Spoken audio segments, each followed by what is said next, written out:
C'est officiel, le Comité national de 9e jeu de la francophonie a inauguré ce mercredi 15 juillet 2020 son siège national. Tout a commencé par la remise des clés, le dévoilement de l'enseigne lumineuse, ensuite le ministre d'État en charge de la francophonie, également président du Comité national de jeu, Maître Pépin Guillaume a procédé à la coupure du ruban symbolique.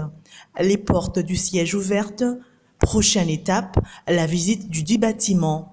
Le confort est tout de suite remarquable. Nous pouvons dire que le comité national est parfaitement bien installé pour une meilleure qualité de travail dans le préparatif de 9e jeu de la francophonie prévu en août 2022. Immédiatement après la visite, la première réunion du comité de pilotage s'est tenue sous la présidence de Maître Pépin Guillaume. Objectif de cette séance de travail, mettre les choses en ordre en rapport avec ses préparatifs. Entre autres, le chronogramme des activités, construction, réfection des sites des compétitions comme les stades Tata Raphaël, le stade de Martyrs, la construction d'au moins 22 bâtiments de 3 niveaux pour pouvoir accueillir et héberger les athlètes qui viendront. Cet événement constitue un signal fort que la RDC est déterminée à organiser le meilleur jeu que la francophonie n'ait jamais connu, à en croire le président du comité de pilotage, Maître Pépin Guillaume. Les préparatifs se déroulent parfaitement bien, contrairement aux rumeurs. Le chef de l'État, Félix-Antoine Tshisekedi Tshilombo, apporte son soutien total. La rumeur, c'est parce qu'il crée ou qui organise les choses.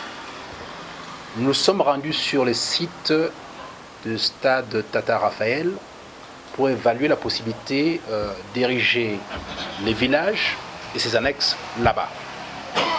Tous les comités étaient présents, tous les ministres concernés directement étaient présents. Partant, seuls ces ministres-là, ensemble avec moi-même, devront communiquer s'il y a changement ou pas.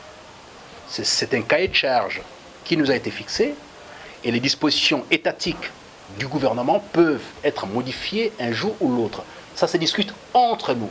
Aucune autre personne n'a autorité, à part les ministres eux-mêmes, au sein du comité des jeux, seule institution, structure habilitée à pouvoir communiquer sur la situation.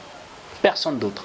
Pour la petite histoire, nous sommes arrivés au gouvernement fin août, début septembre. Mais l'engagement a été pris par les chefs de l'État en personne aux alentours du mois de mars. Ce qui fait que nous sommes héritiers d'une situation décidée par lui. Et par conséquent, il est le premier porteur de ce projet. Le fait que nous soyons dans ces bâtiments aujourd'hui, c'est lui qui a voulu que ça soit ainsi le plus rapidement possible.